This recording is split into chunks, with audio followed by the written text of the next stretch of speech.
1, 2, 3.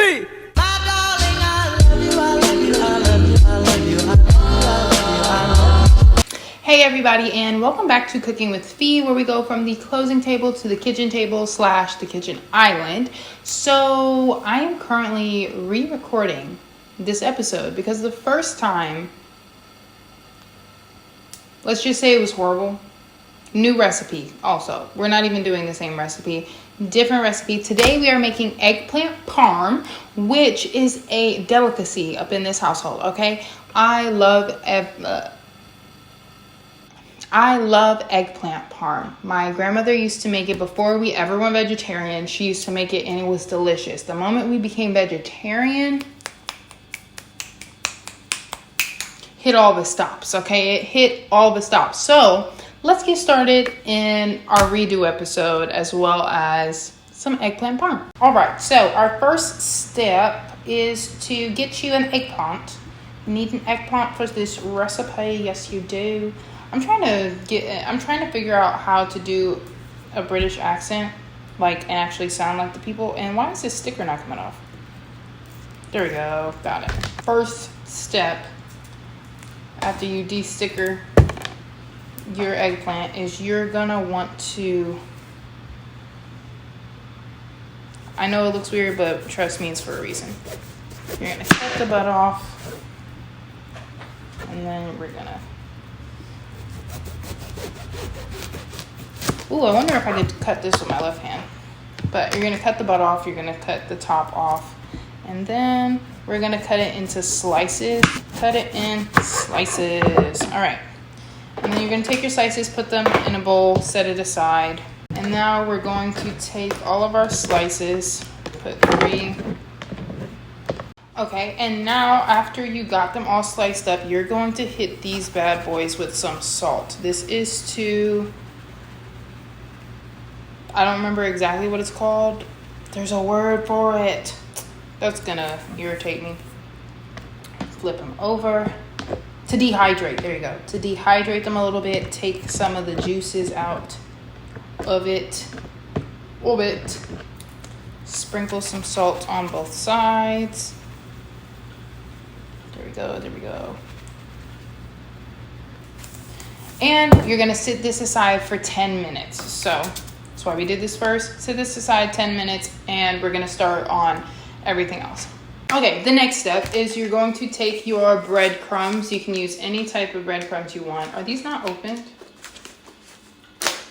They're not. We have a whole bunch of breadcrumbs, so I'm not going to open a new one. That would have been wasteful. All right, so you're going to take your breadcrumbs. I'm using Parmesan. Going to layer some at the bottom of a dish. Then we're going to take our eggs. 3 eggs into another container. There we go. Ew. All right, you're gonna take a fork and you're gonna beat up the eggs. All right, and today we are talking about procrastination and why you should not be its friend. Okay, so I'm sure everyone procrastinates. Everyone has procrastinated once in a while. And I saw this thing earlier that said those that procrastinate, actually, I don't know if everyone procrastinates. If you procrastinate, drop it down below. If you don't, God bless you. The Lord has blessed you, truly. Because I saw this thing that said people that procrastinate are driven by consequences. Ouch. That was... Sorry, what am I doing? You're going to grab some seasoning. We're going to season our little mixture right here. Going to take some salt. My fork dropped in there. Yo. Now you're going to season your egg wash. I think that's what they call this, because we're about to put the eggplant in here. Season it with a little bit of salt, a little bit of onion powder. There we go, there we go, there we go. Sprinkles, sprinkles. It doesn't need to be super, uber. Lots of seasoning. Seasonings. some garlic salt. Oh.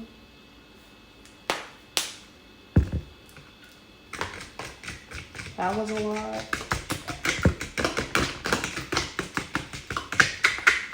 Y'all didn't see that. And then some pepper. It changed colors. That's weird looking. If I showed you this, questionable to me. Okay, so yeah, we're talking about procrastination. And those that procrastinate are more than likely to be driven by consequences, and how that is not a good thing. Because honestly, when you procrastinate to the very last second, it's not your best ability. You're rushing. Doing something in a timely manner, make sure it's done right. Versus when you rush, you're going to miss something. You're going to mess something. Now, how does this tie in with real estate? How does this tie in with our normal? Well, we all know how it ties in our normal lives. Because procrastinating is a part of our normal lives all the time.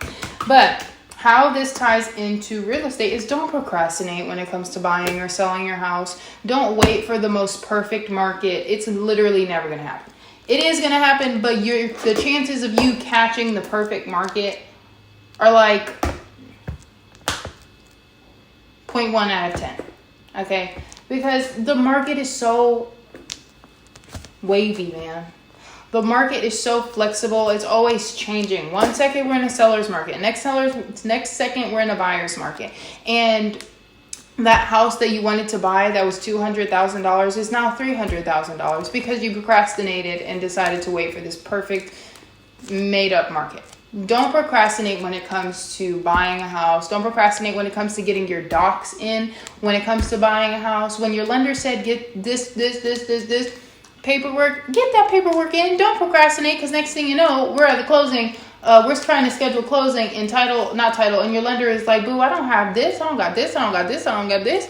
So get all of your documents in as soon as possible, because you don't want to push back your closing date. Now, sellers, don't procrastinate on reaching out to an agent on what your home is worth, okay? Don't procrastinate when it comes to making the repairs, fixing things, listening to your real estate agent. Do not procrastinate, okay? Do not wait it out for the very last second so you can get the biggest bang for your buck. No. I'm sorry, babe. Don't do it. Don't do it. It's not fair to whoever's going to purchase your home. And then on top of that, not every market is going to give the biggest bang for your buck. If we're being honest, if we are being 100% honest, I'm not sitting here trying to feed you lies. Sometimes your house is going to sell for less than it's worth. It is. It's harsh to feel it, but it is. Markets are coming and going. They're changing all the time. So don't procrastinate, because you may lose $20,000 for procrastinating. Don't do that. We don't want that. Now, we are going to get our eggplant that we had. We're going to get our eggplant. I'm going to bring that over here. Okay, so now we're going to take our eggplant that has been sweating over there. We're going to tap them. We'll see. You're going to take your sweaty eggplant and you are going to tap it dry. It's going to remove that salt, and it's also going to remove the excess water, which we just wanted it to come out. All right. Dang, only 4 fit in here. All right, now we're going to take our egg wash, which is now like a weird yellow color because of our seasoning. Questionable, but that's okay. You're going to take one of your eggplant, stick it in the wash. Actually, go ahead and preheat your oven to 350. Preheat your oven to 350, then put your eggplant in your egg wash. Car on the road. If you know that TikTok, if you know that video in general, we should be friends. Then we're gonna take it and we'll stick it in our breadcrumbs. Shush it around in there. Shush it around town. There we go. And put her back. And then repeat. Repeat this step. Like this. Like this. Keep on doing as such. Great. Now we're going to set these aside. if you are making more, by all means, go ahead and make more. We're going to take our 4 and we're going to stick it in the oven for 25 minutes or until they're, no we're not. We're going to take a little bit of avocado oil here and we're just going to drizzle it on just as you saw me do. Now we're going to stick these in the oven for 25 minutes on 350. Let them get brown, let them get crunchy, let them get tasty, okay? Yeah. Okay, so now let's take it out of the oven. It smells good already, which I'm grateful about. Aroma. All right, now the next thing you're gonna do is you're going to grab some mozzarella cheese as well as some marinara sauce. So let's take our mozzarella, open her up. And while I open this, we're gonna talk about procrastinating in your spiritual life and how that is not good. Now, I don't hope we all have procrastinated.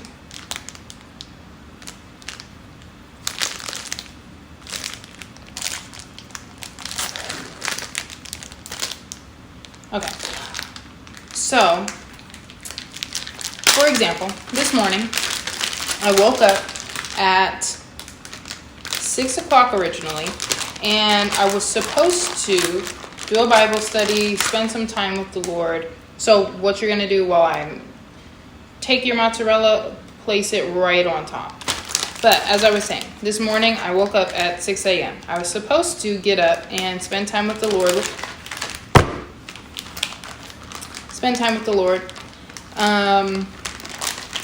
Before my day got started. Now, I was like, I can lay here for a little bit. And then a little bit turned into 8 o'clock. And I did not spend any time with the Lord this morning.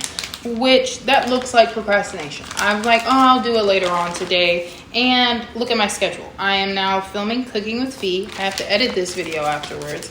And then I'm already tired from my day. So, not only did I procrastinate this morning, it never got done. And one thing about your spiritual life is it's not going to give the same consequence. It's not going to give the same consequence as other things. You know, when your spiritual life takes a turn for the worse, or when your spiritual life is suffering, you really don't notice those consequences until you're already far enough gone to where you're like, oh my gosh, what the heck is happening? Or at least me. I'm like, oh my goodness, how far did I need to read my Bible, because no. Don't get to that point, okay? Don't be like me. Don't get to that point. Make sure you're being consistent with the Lord, and don't procrastinate spending time with Him. Imagine if someone procrastinated hanging out with you.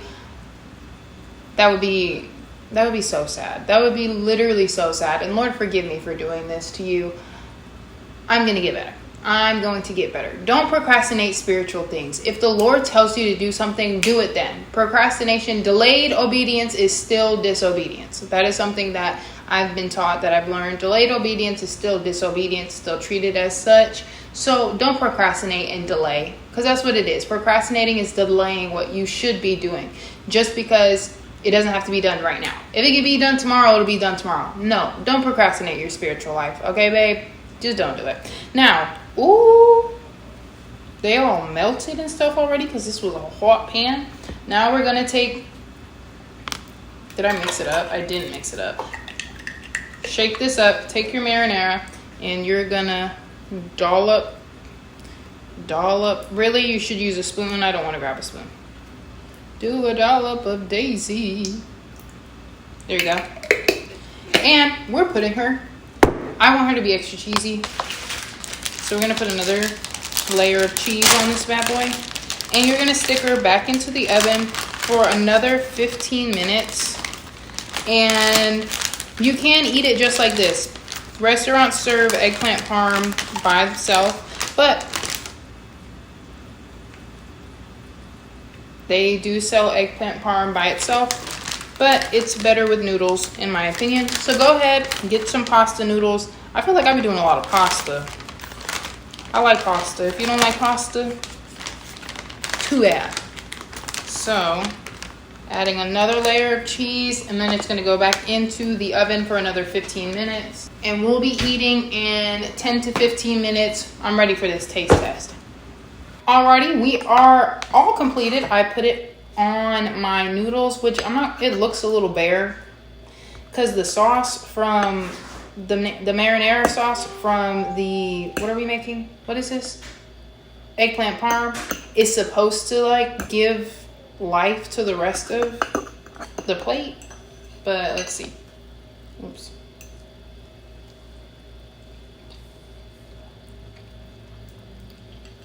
That was a bite of cheese.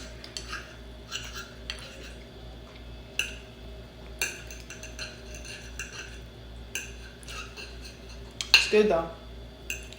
That was just cheese. Let's try the eggplant parm. Oh my gosh, it's not twirling.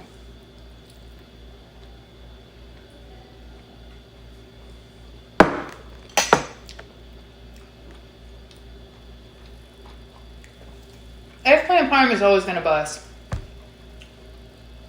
It's always going to give better than chicken parm. And I said it. Better than chicken parm. This is where it's at. So, come back next week, same day, same time, for a different recipe. Thanks for joining me. Peace out, homies. 1, 2, 3.